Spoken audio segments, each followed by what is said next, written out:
My dad works in B2B marketing. He came by my school for career day and said he was a big ROAS man. Then he told everyone how much he loved calculating his return on ad spend. My friends still laugh at me to this day.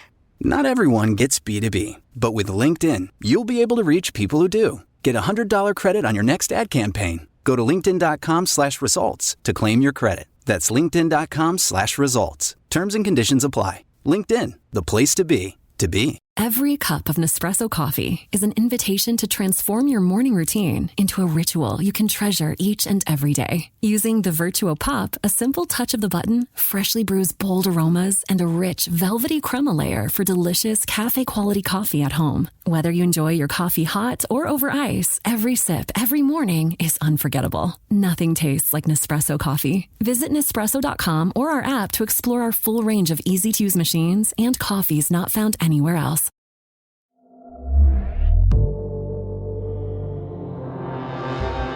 And welcome back to Undertow, Realms podcast, taking you on dark rides to the weird and the wicked. I'm your host, director, and producer, Fred Greenhalgh. Today's episode begins a new series I'm calling Trio of Nightmares. No, this is not a didgeridoo, ukulele, and bagpipe combo band. This is a series of 3 chilling novellas written by writers that are all from Stephen King's home state of Maine, also incidentally where I call home. These are novellas brought to life with naturalistic storytellers and immersive sound design, sure to give you the most delicious nightmares to be found.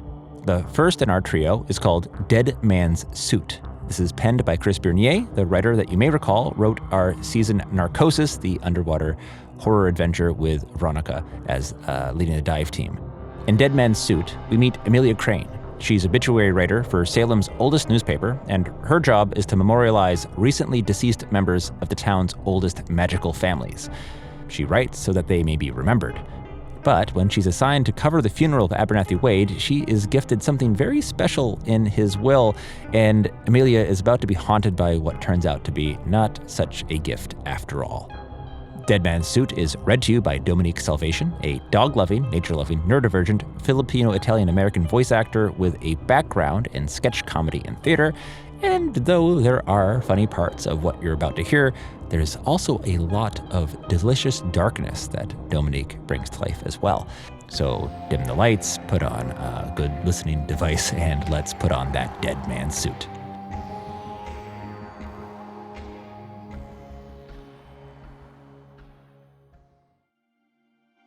Amelia Crane got the job writing obituaries for the Salem Inquisitor by winning an essay contest. She had recently lost her position as a copywriter at a tech startup in San Francisco, and cost of living being what it is, knew a move back east was probably inevitable. She could always work for her mom out of their family's florist business in Red Bank, New Jersey to earn a living, but writing was all she ever wanted to do. It was Aunt Lucy who had sent her the info on the competition. The call for entries laid out the terms. The Salem Inquisitor, America's third longest running weekly newspaper, is searching for a junior editor to write features and cover local activities. The pay isn't great. Hey, you're a writer, you're used to bad pay. But living in Salem is cheap and interesting. You will have endless material, hot coffee, and a desk. No one will shame you for staring out the window for hours, so long as you hit your deadlines. The contest? In around 1,000 words, write a story about a historical landmark or attraction in the area where you're currently living. It can be anything. Have fun with it. Submissions must be postmarked by October 31st. Good luck. Editor-in-Chief, Hollis Macklin. Amelia chose to write about the San Francisco trolley cars because they were, hands down, her favorite part of the city. She picked a Tuesday and wrote them for the whole day. Most of her notes over the first few rides keyed into the sounds and energy, the movement of the trolley, abrupt and industrial, but at the same time fluid and orchestral, a dance of clinks and clatters and hisses and turning gears. Old-world technology that had a mechanical poetry to it. You could anticipate the rhythms, the lurching and gliding and careening turns, and start to feel more connected to your seat, to become part of it. After all, what is public transportation without passengers? But she had a panic attack when she went home that night and reviewed her notes. It was all goofy, descriptive language that didn't really tell you about what the trolley was. She could tack on some historical context pulled from the interweb, but that felt cheap, and readers mostly tuned that stuff out. She had maybe a paragraph of helpful copy, but it was all atmosphere. She boarded the trolley the next morning, searching for a story. She was the second person in the car. The only other passenger was an elderly woman named Edith. She wore a flower print dress and had dyed blue hair in the style of a 50s grandma. When Amelia asked if she could sit next to her, Edith smiled and looked around, saying, "Sure, but all the other seats are open." Amelia explained that she was hoping they could have a chat. Edith liked that idea. Edith had come to hate Ashbury at the height of the hippie revolution back in 1967. She was 30 at the time and quit her job as a school teacher in Minnesota to move to California with her brother, who was just out of the war. She ended up dating a tour manager for the Birds and really lived it up. Other than a year on a commune in India in the 70s, Edith had lived in San Francisco ever since. She was a social worker and still volunteered to do art therapy at an inpatient rehabilitation clinic. Edith told Amelia about the first time she rode the trolley back in '67 with her brother on their first day in town. And that story is what Amelia laid out in 982 words for the essay competition. She won. The Salem Inquisitor's publisher and EIC, Hollis Macklin, called her the day after submissions were due, November 1st, All Hallows Day, to give her the good news.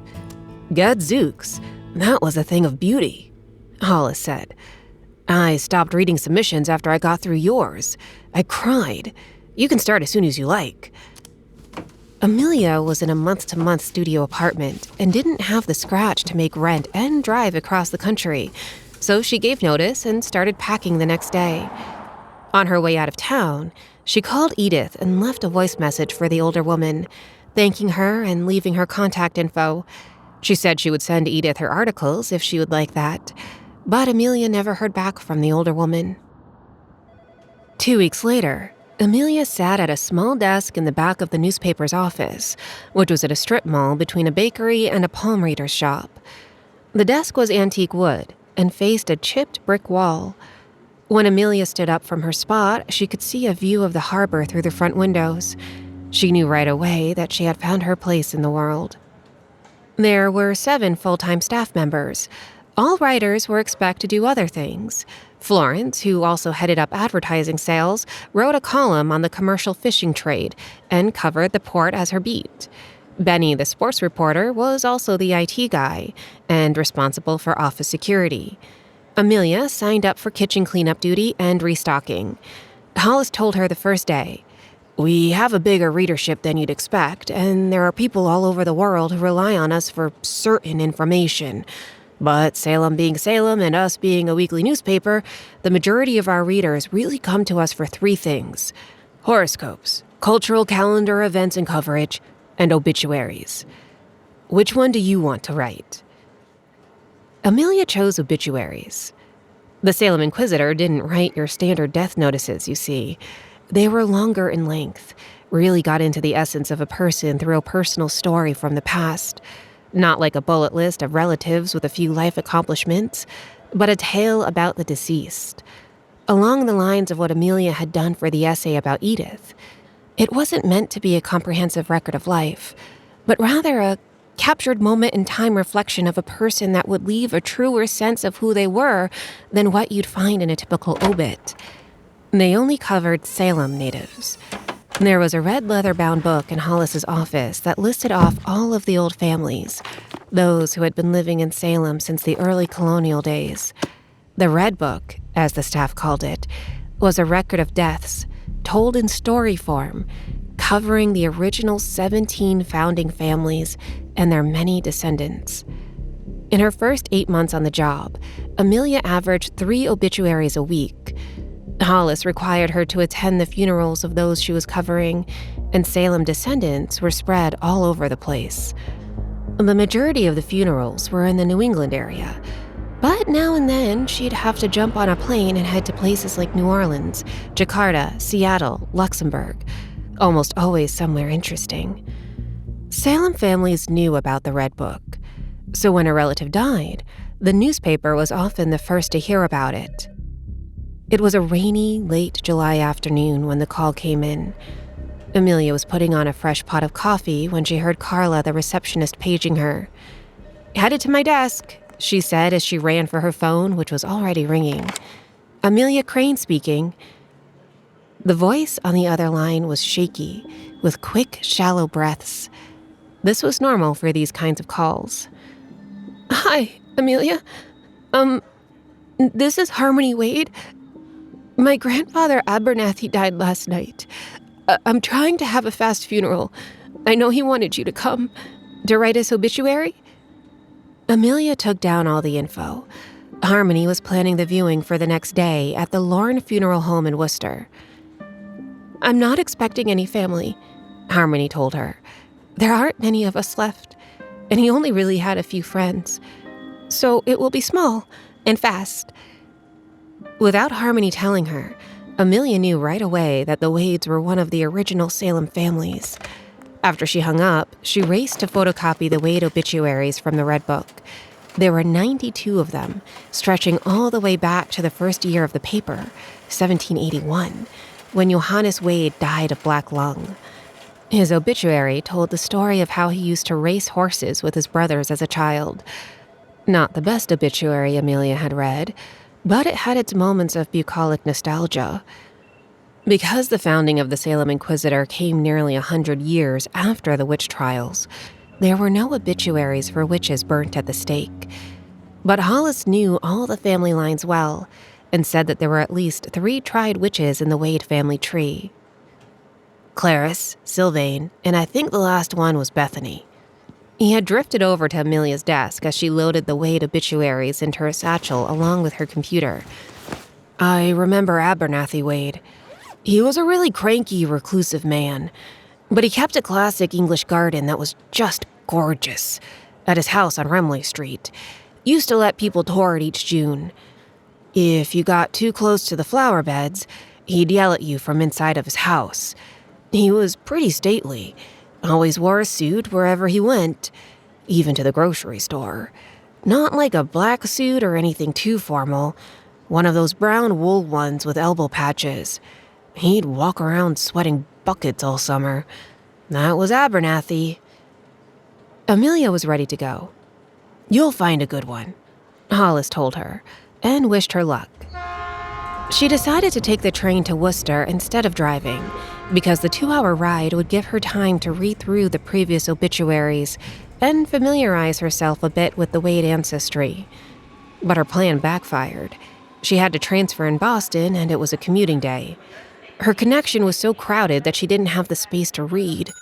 She grabbed a room at the Nightly Inn in downtown Worcester, 3 blocks from the train station.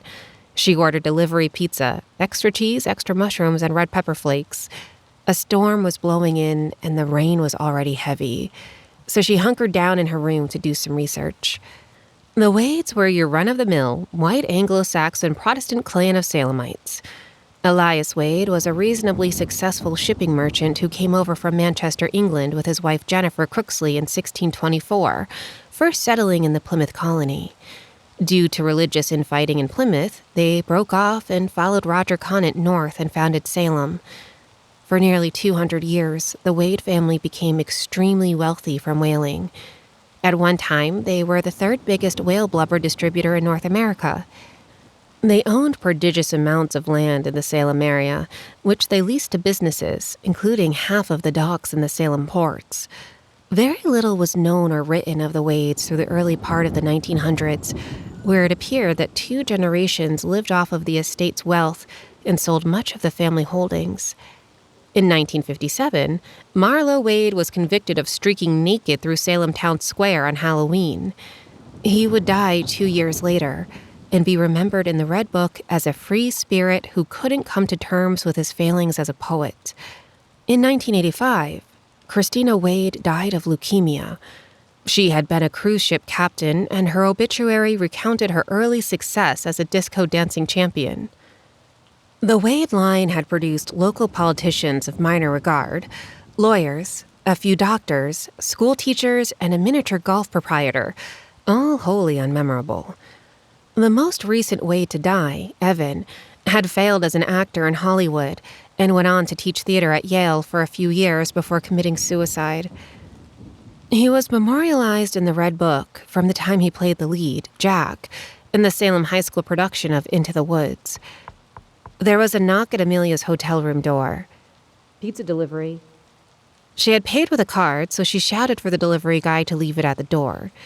Before he left, he said, "There's a bird out here." Amelia waited until she could hear he was gone. She opened the door. Her piping hot pizza rested on the ground. Next to it was a dead crow. Its head had been spun around, snapped, so that its beak was pointing backwards. She collected her pizza and called the front desk before texting Hollis about it as she ate a slice. He texted back a few minutes later and said that some Old Witch families will do that if they've invited an unknown guest to a family funeral to ward off any bad spirits that newcomers may be carrying in with them. But honestly, it's probably just a bird that got hurt and wandered inside to die. That didn't make Amelia feel much better, but she wasn't really sweating it. Of the 24 funerals she had been to since she took the job, she'd seen some pretty superstitious things go down, though it had all been pretty benign and goofy. Spreading chicken guts on gravestones kind of thing. Before she went to bed, she checked the record of persecuted witches, and indeed found 3 Waids listed: Clarice, Sylvain, and Beth Ann.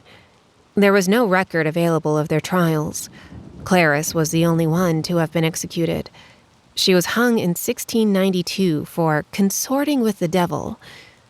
Clarice was Elias and Jennifer Waid's daughter. Sylvain and Beth Ann were her daughters from an unknown father. Beth Ann was 5 when her mother was executed. Amelia wasn't able to dig up whatever came of the girls. She called the front desk and asked the girl who answered what they had done with the dead crow. "We just wrapped it up and put it in the dumpster," the clerk said. "We get animals and things like that dying here all the time. The pool will kill 10 frogs a week." Amelia had trouble falling asleep, so after a couple hours she got up, opened the room's curtains, and looked out at the storm. A row of crows sat on a power line, pelted with rain, holding still as the wind whipped around them.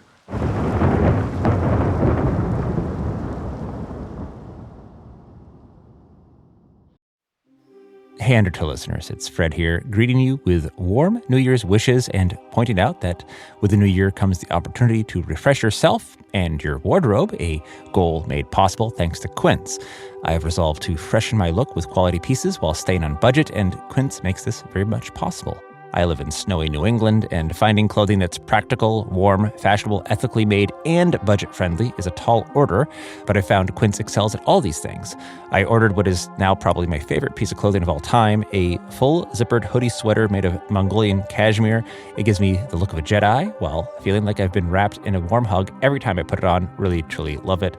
Also love their activewear. I got one of their performance tees, which is comfortable and breathable, keeps you cool when you want to stay cool, warm when you want to stay warm. As they say in the outdoor adventure world, cotton is rotten. You need high-performance materials to not sweat or freeze your butt off out there. And Quince offers things that are stylish while also offering that high-performance comfort. Upgrade your closet this year without the upgraded price tag. Go to quince.com/undertow for 365-day returns plus free shipping on your order. That's QUINCE.com/undertow to get free shipping and 365-day returns. Quince.com/undertow.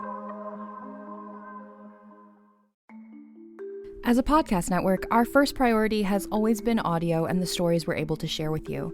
But at Realm, we also sell some pretty cool merch, and organizing that was made both possible and easy with Shopify. When you think about successful businesses like Aloe or Allbirds or Skims, an often overlooked secret is the business behind the business that makes selling and, for shoppers, buying simple. For millions of businesses, that business is Shopify. That's because nobody does selling better than Shopify. It's the home of the #1 checkout on the planet. And the not-so-secret secret that's definitely worth talking about is that Shop Pay boosts conversions up to 50%.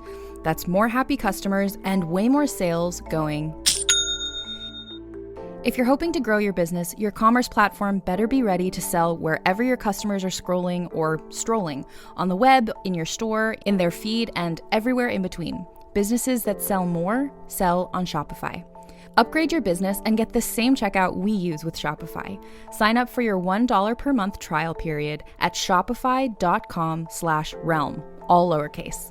Go to shopify.com/realm to upgrade your selling today. Shopify.com/realm.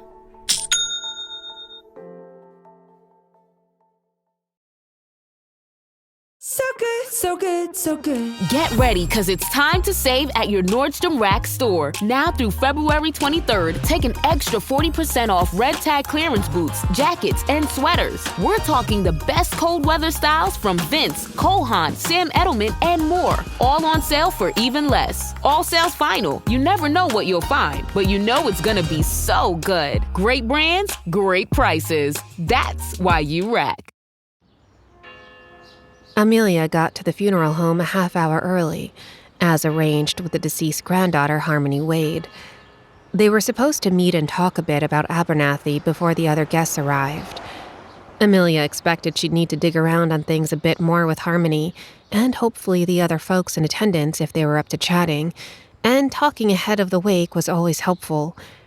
The previous night's storm was long gone, and the sun was roasting the concrete by 9 a.m., giving off a dank humidity that added an extra weight to everything.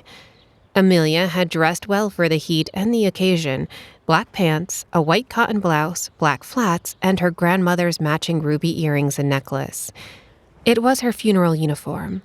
If she ditched the jewelry, she could easily pass for a caterer or an office worker, which suited her. She liked to blend in no matter the occasion. The Lorne Funeral Home was tucked into the middle of an industrial block on the east side of the city. It backed into a lot that bordered the largest cemetery in Worcester. By the looks of the place, it had been around for a while, and there was nothing fancy about it. Quite the opposite. From the outside, it could have passed for an auto body garage or a warehouse. It was a big, squat brick building with only a few windows that ran along the second story. Amelia buzzed at the heavy steel door next to the sign. The funeral director, Machias Lorne, let her in. He led Amelia down a beige carpeted hallway to a sitting area. "I'm supposed to meet with Harmony Waid." "I haven't seen her around," he said, and he left her alone in the viewing chamber. Abernathy Waid's casket sat at the front of the room. There were 2 bouquets of long-stemmed white flowers on each side of the coffin that Amelia thought were probably delphinium, maybe gladiolus. She was about to text Harmony, but then decided against it. When they'd spoken the day before, Harmony had sounded overwrought. Funerals were funny things, and kind of like weddings in that either you have very little to do with them, or you had everything to do with them. She had a lot going on, and was probably stressed out about who was scheduled to show up. It was Amelia's experience that reunions of this nature were rarely easy and often awkward. She didn't love being the only one sitting in the room with the dead guy, but just as she was about to wander outside and search for some burnt coffee, a young man about her age stumbled in. He was tall and slender, with a big hook nose.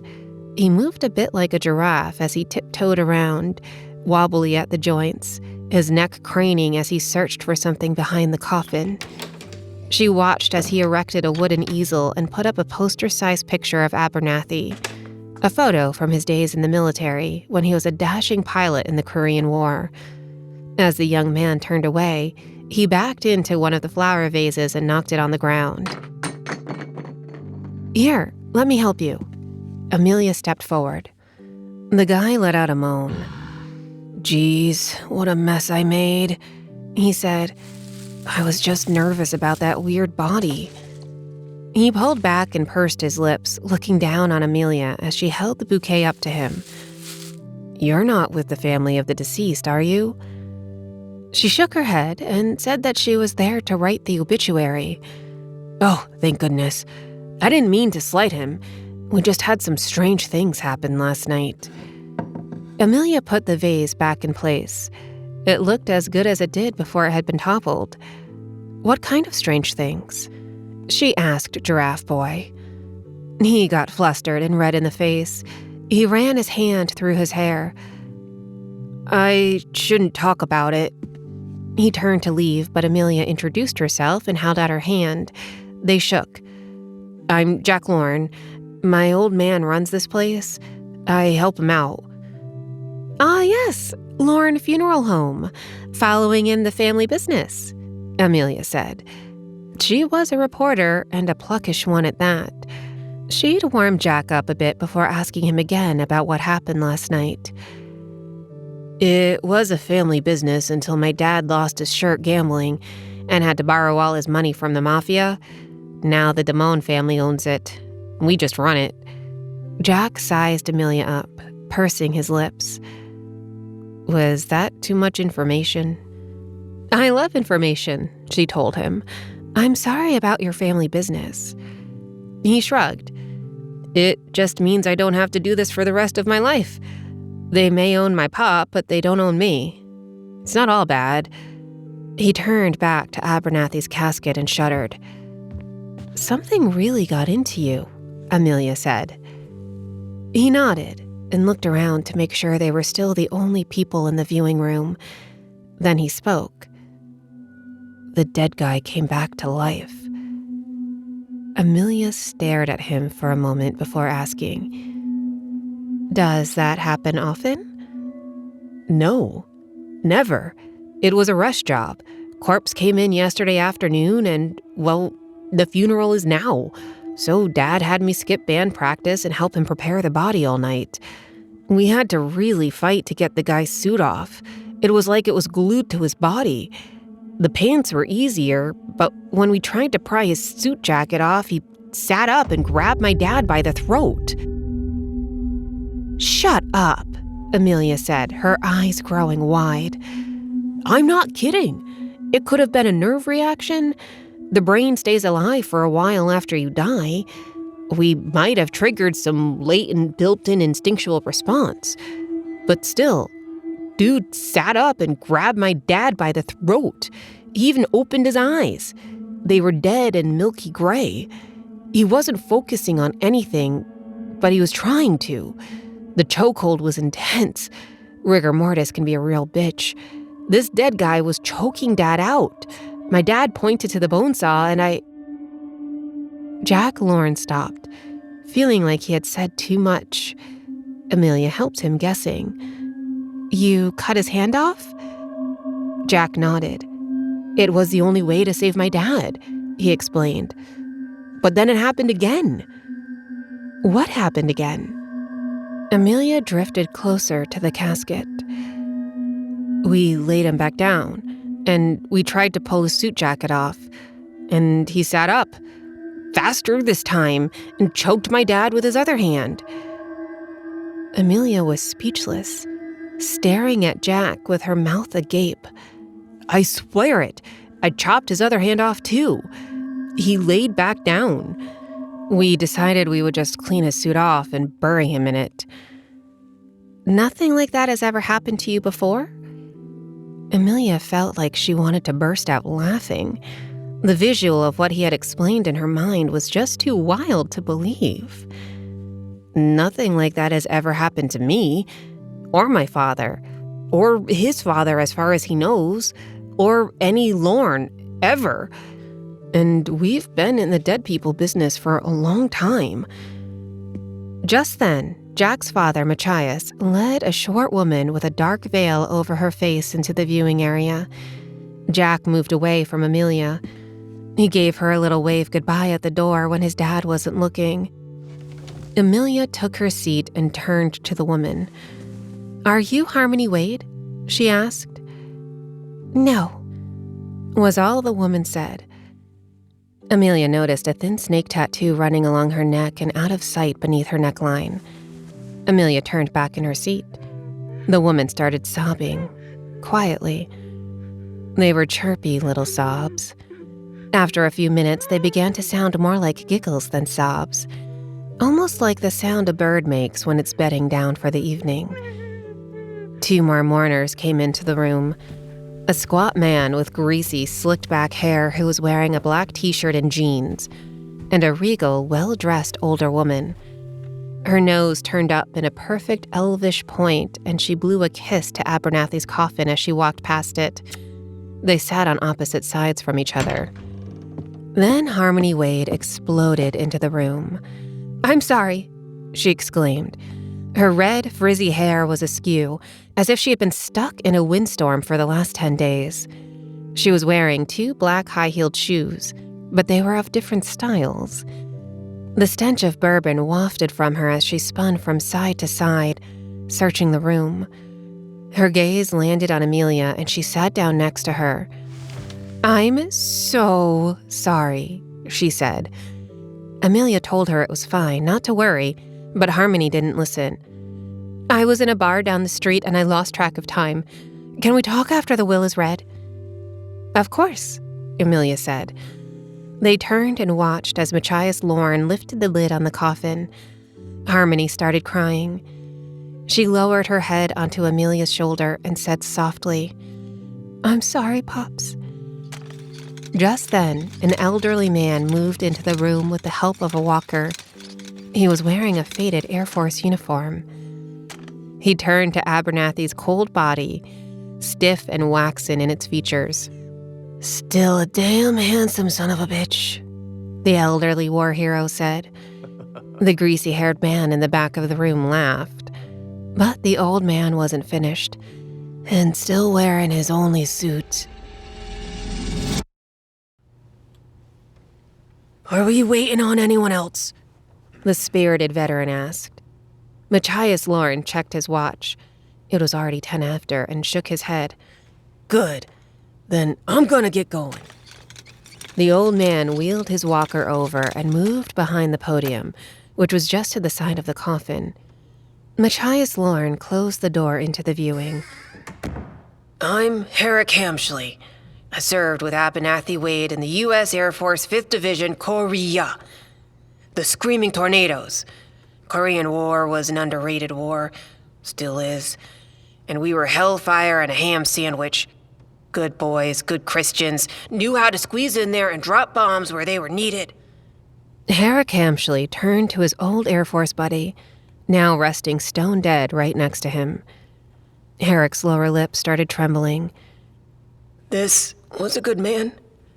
We called him Abby, because Abernathy was too long and we wanted to call him something that would lighten him up. He was a stoic bastard, wasn't he?"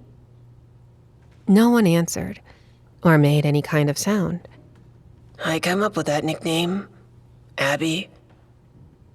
Amelia was trying to stay focused on the eulogy, assuming this was the eulogy, and not just the demented rememberings of a senile patriot huckster. But her mind kept going back to the story that Jack Lorne had told her about the previous night.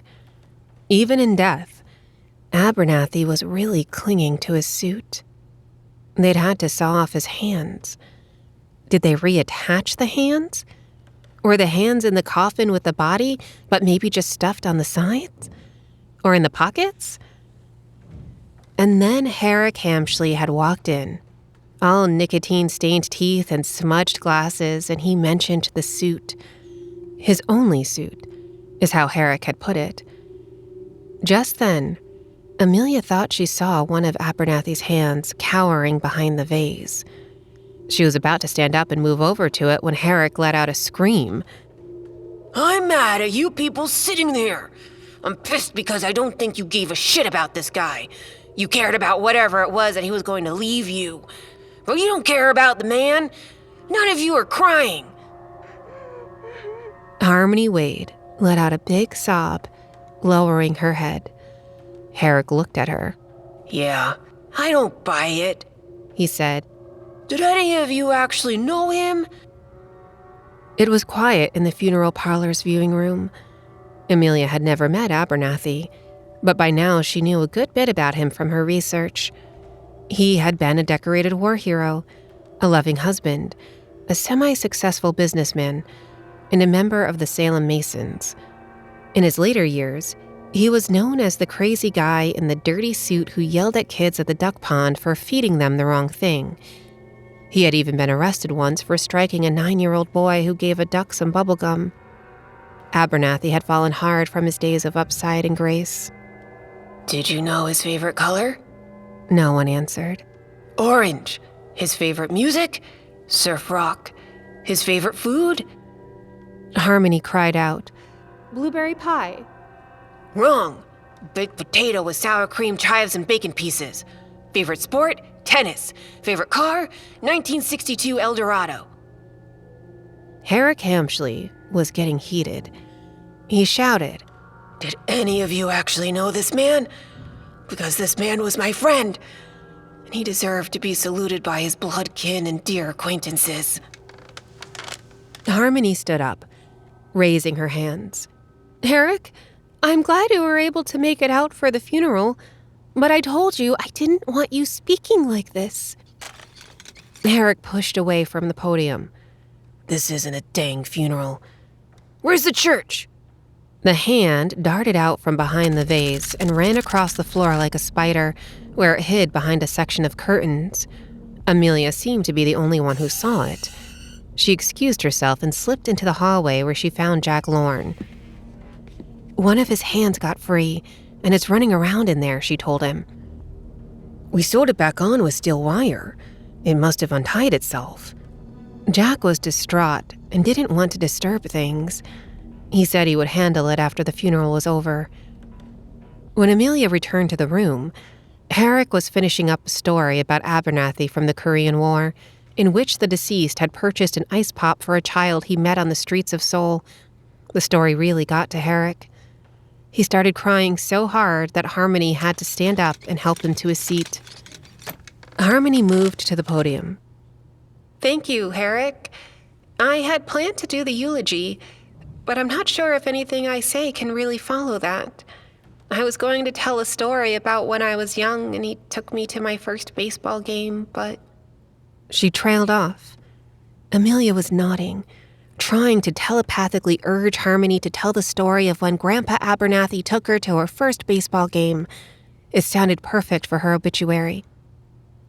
I will say that it's been hard for my grandfather. I called him Pops. When he was a kid, there were over 100 Waid family members living in our town. Most have died.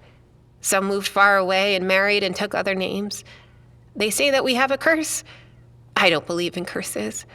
I think some families just disappear, and new ones form. And right now, I'm the last Waid left standing. I called him Pops, and he called me his diamond girl. If I'm the end of our family, and this is the last farewell I'll have before it's my turn to go, then I just want you all to know that he was the wink, and I was the smile. That was pretty good, Amelia thought. Harmony really loved her grandfather. As she walked back to her seat, Machias Lauren thanked everyone for coming. The executor will now see you in my office, after which we'll have cookies and refreshments in the lounge area. The executor, Herrick Hampshire scoffed. That's why you're all here? Didn't even know the man. Herrick stood up and aggressively moved from the room with his walker.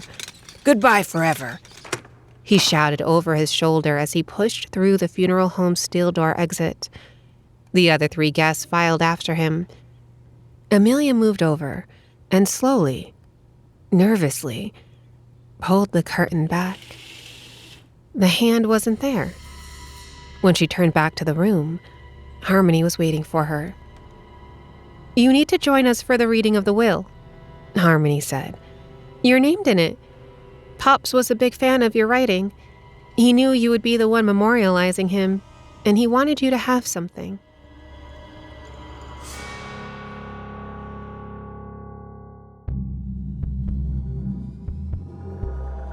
And that was Dead Man Suit Part 1, where things got, shall we say, out of hand. We'll go further down this strange and dark twisted world next week in the conclusion here on Undertow. Dead Man Suit was written by Chris Bernier, performed by Dominique Salvacion, with editing and sound design by Rory O'Shea. Music by Epidemic Sound and Blue Dot Sessions. Produced by yours truly, Fred Greenhalgh, as a Dagaz Media production for Realm. Undertow is a production of Realm, hosted by Fred Greenhalgh. Associate produced by Devin Shepard. Executive produced by Fred Greenhalgh and Molly Barton.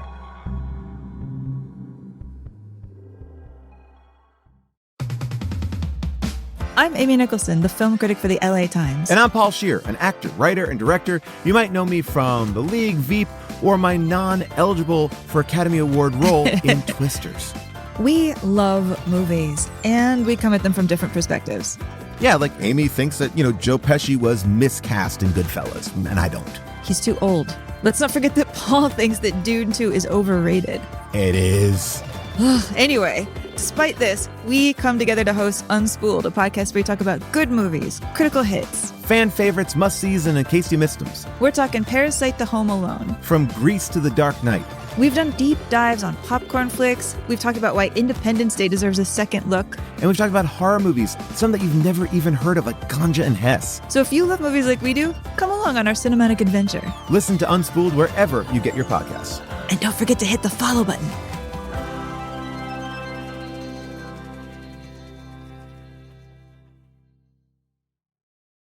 Hello, I am Kristen Russo. And I am Jenny Owen Youngs. We are the hosts of Buffering the Vampire Slayer once more with Spoilers, a rewatch podcast covering all 144 episodes of, you guessed it, Buffy the Vampire Slayer. We are here to humbly invite you to join us for our 5th Buffy prom, which, if you can believe it, we are hosting at the actual Sunnydale High School. That's right. On April 4th and 5th, we will be descending upon the campus of Torrance High School, which was the filming location for Buffy's Sunnydale High, to dance the night away to 90s music in the iconic courtyard, to sip on punch right next to the Sunnydale High fountain, and to nerd out together in our prom best inside of the set of Buffy the Vampire Slayer. All information and tickets can be found at bufferingcast.com/prom. Come join us.